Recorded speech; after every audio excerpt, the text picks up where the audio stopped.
Hi, this is Sergeant Beast Larson. I've talked a little bit about supervisors lately, and the last talked about holding them accountable, holding the administration accountable.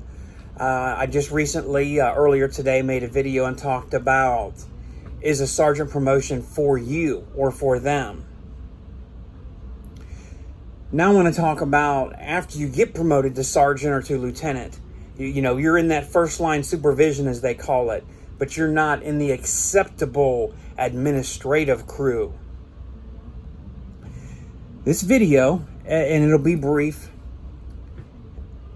once you obtain this rank and beginning running shift and working on shift, and you're training and developing people, does it become a career killer?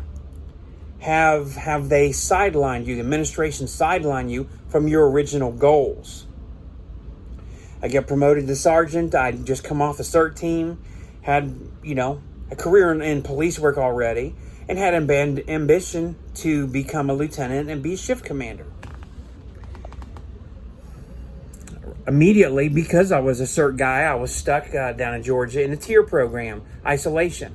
We had a tier 1, a short term, 30-day, and tier 2, which is the 9 months or more, depending on their behavior and completion of that program. And I've seen over my correction career sergeants, and then sometimes they promote to lieutenant and they get stuck and they can't advance anymore. Sometimes this comes from them being hardworking. They're hardworking, to work their shift and do a great job. Administration says, I don't want to take them out. The shift's running smooth, so it actually goes against you by becoming good, by becoming accelerated, doing the job. It's what we're supposed to do, right? You want to promote to unit manager or another position, one of the specialty positions. No, you're better here. Or here's the other side of it. There are people that work in prisons and correctional facilities that are scared of inmates. Have you ever heard of this?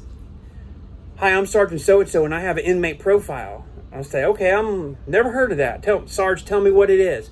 Oh, I'm not allowed to work around inmates. Hello?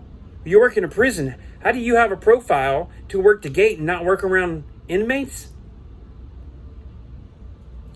They never promoted past sergeant.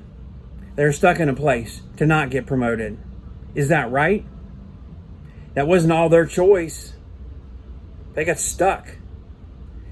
What about, this person, they did better on this test. Okay, they did a little better on a written test. Maybe they answered all 6 questions right from the board and you only got 5. But you've got triple the experience.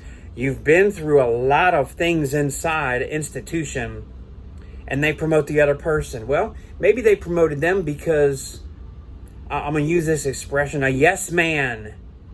Maybe they're a follower. Maybe they can be micromanaged easily.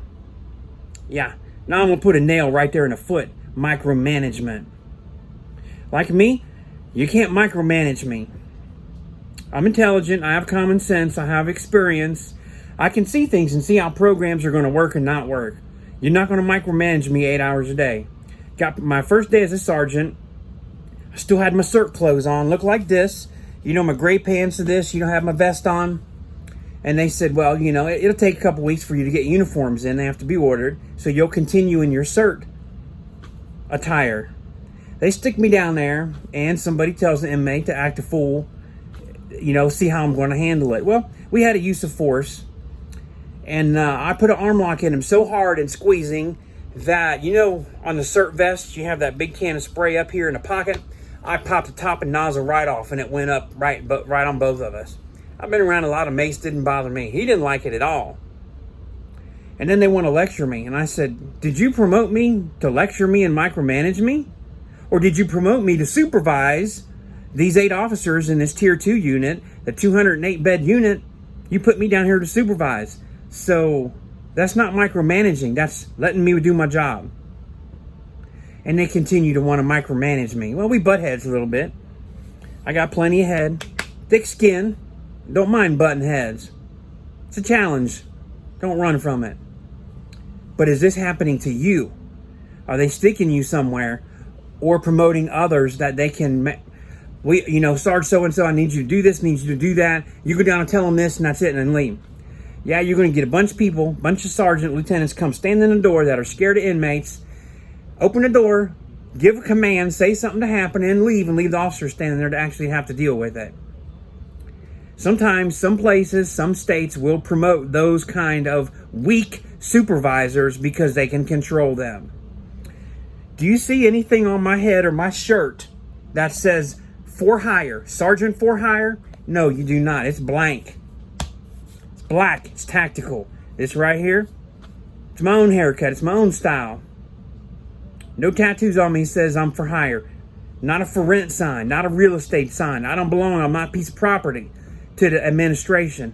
You shouldn't be either. You should not be either. When you get promoted to supervisor, you're taking your experience, judgment, and formal training, and you are supervising those under your command because of those three elements. Make sense? Don't let them control your life. Promote when you're ready, like I said in the last video, and when you get promoted, take charge of your career. Do not let them be a career killer. Admin should not be career killers. If they're trying to, you go to the right people. If you don't know the right people and you send a message to me, we'll talk privately. You go to the right people and you don't let it happen. You chose this career chose you. It's dual. Like communication, there's listening and talking. A career in corrections, it goes both ways. I want you to have a successful one, a healthy and safe one. I want you to retire when that day comes, like I did in my career, and I said, okay, this is the point. I talked with my wife. We made a decision. We retired at our own time, on our own terms. And that's what I wish for all of you. Prayers, love, and support to my family in blue. It's Sergeant Beast Larson. See you soon.